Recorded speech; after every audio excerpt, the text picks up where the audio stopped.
मत कर तू अभिमान, जिंदगी 2 दिन की, बने तो मुट्ठी राख एक दिन इस तन की।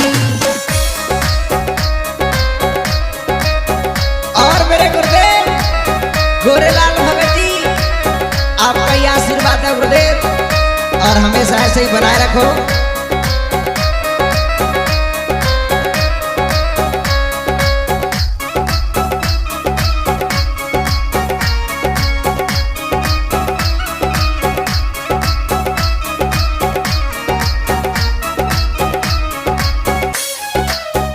मैं तो सभी श्रोताओं से और सभी गायकों से, सभी से यही कहना चाहता हूं कि ए भैया, ये जिंदगी 2 दिन की है, अभिमान करने से कुछ नहीं होगा।